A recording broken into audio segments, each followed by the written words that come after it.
Magandang araw po sa ating lahat. Narito na ang update sa ating ulat panahon ngayong araw. Tuloy pa rin nating binabantayan ang posibleng sama ng panahon o bagyo na papasok sa mga susunod na linggo at antabayanan lamang po at atin itong aalamin. Patuloy pa rin mararanasan ang mainit na panahon sa malaking bahagi ng bansa ngayong araw dahil po yan sa epekto ng easterlies mula sa karagatan ng Pasifiko. Asahan rin natin ang mga posibleng biglaang buhos ng ulan at localized thunderstorms sa ilang bahagi ng bansa. Ngayong araw ay marami pa rin mga lugar ang posibleng makaranas ng danger level ng heat index. Tulad sa Apari, Cagayan na pumalo na sa 48 Celsius ang nararamdamang heat index at sa Dagupan City naman na posibleng umabot sa 47 Celsius ang heat index. Samantalang sa Lawag City, Ilocos Norte at Bacnotan, La Union, posibleng umabot naman sa 44 Celsius. Sa Masbate City at Tuguegarao City, Cagayan, 43 Celsius, habang nasa 42 Celsius naman ang mararanasang init sa Cotabato City, Zamboanga City, Dumangas Iloilo, Roa City, Capiz, Cuyo, Palawan, Puerto Princesa City, Palawan, Kasiguran, Aurora, Isabela, Batac, Ilocos Norte.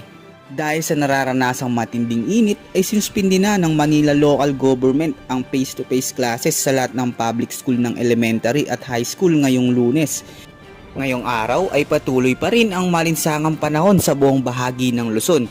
Ngunit inaasahan pa rin ang localized thunderstorms sa ilang lugar ng Luzon at posibleng maranasan din ang biglaang mga pag-ulan partikular sa Metro Manila, Tagaytay, Baguio, Legazpi at Tuguegarao.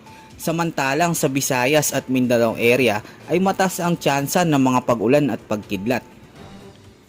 At magiging maulap naman na may pulo-pulong pag-ulan sa Kalayaan Island, Puerto Princesa, Cebu, Iloilo, Zamboanga, Tacloban, Cagayan de Oro at Davao, dulot nga ng epekto ng easterlies at localized thunderstorms.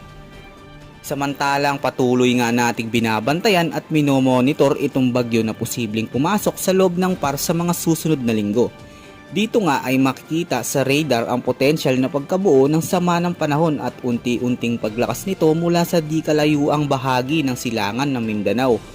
At kung sakali nga na maging ganap na isang bagyo ito at pumasok sa loob ng PAR ay tatawagin ito bilang Aghon, ang unang bagyo na papasok ngayong taon. Samantalang makikita din natin ang mabilisang paglakas nito sa darating na Lunes. Yan ang ulat panahon sa araw na ito at upang maging alerto at handa sa anumang panahon lalo na sa mga papasok na bagyo ay manatiling nakatutok sa lahat ng update na ating i-upload. Maging alerto at handa sa anumang panahon.